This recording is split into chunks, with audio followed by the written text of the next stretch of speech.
Alright, YouTubers, this is the big reveal. This is number 4 in a series of videos that I'm doing on the Military Heritage 1733 pistol. As you can see here, I've got the JB weld. It's been sitting overnight. I have the tang all glassed in, embedded. And we're going to take a peek at it right now to see. Oh, I've got the plastic bag here as a release. I don't use a release agent. There it goes. I used to use a release agent, and now I just use the plastic bag. So here it is. It actually looks pretty good. It looks like it came out pretty good this time. And I'll dress it up a little, scrape off any of the extras. But you can see if I can get this. You can see that the glass bedding is definitely going to be supporting that tang better. Yeah, it's not a very good picture, but you can see at the bottom of where the tang goes in that it is the same shape and contour, of course, because that's been there.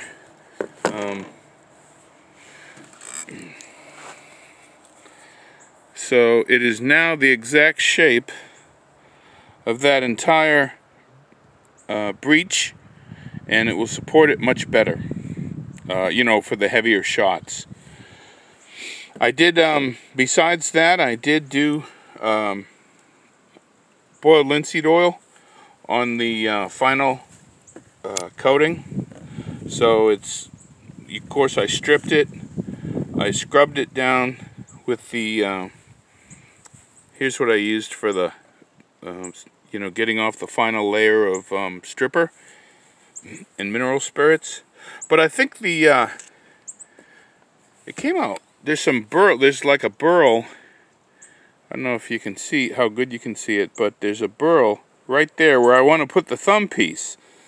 And of course, here's the thumb piece from Military Heritage, not Military Heritage, muzzle-loading builder supply. And I want to put that thumb piece there. That's a historic thumb piece.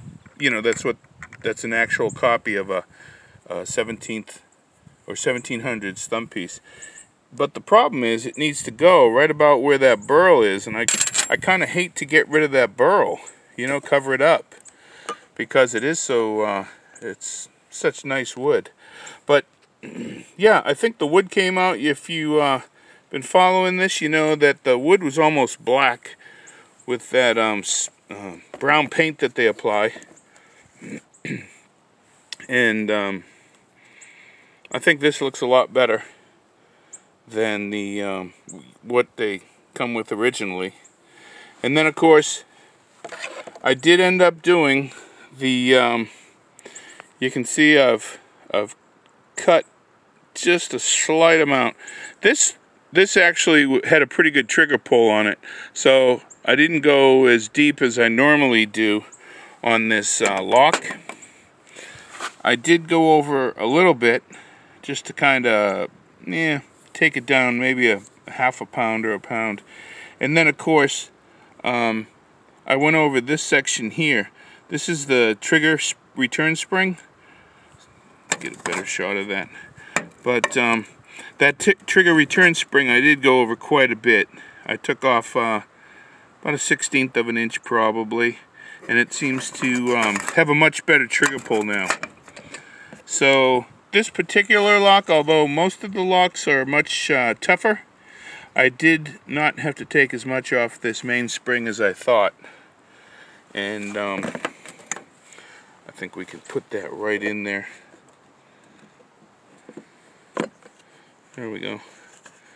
Yeah, here's that spring vise, or spring clamp, that I got from Muzzleloader Builder Supply. And they did not sponsor me or give this to me. It's just something I've wanted I told you, a clamp for a while. I did have to take a little bit of material off the small jaw that goes onto the frizzen spring. And then of course, as I do on most of them, I don't know if you can see it here, but right there, yeah, I did round that because coming from military heritage, the guns from India, that's much more pointed, and there's a couple things you can do. As I said before, you could reduce the pressure of this spring, but I didn't want to mess with it since it's got a nice finish on it, and since it's an external spring. So I just rounded that a bit, and that gave me a better return force on the frizzen. Whoops. There we go. We're losing it all. Okay, guys, that's it. Wrapping it up, and I think it came out really nice for the final finish, as compared to that brown paint. And if you have any questions, let me know. I'll be happy to answer them. If you've got yourself a 1733 and you're wondering how to dress it up a little bit, hopefully I've helped in that regard some. Take care.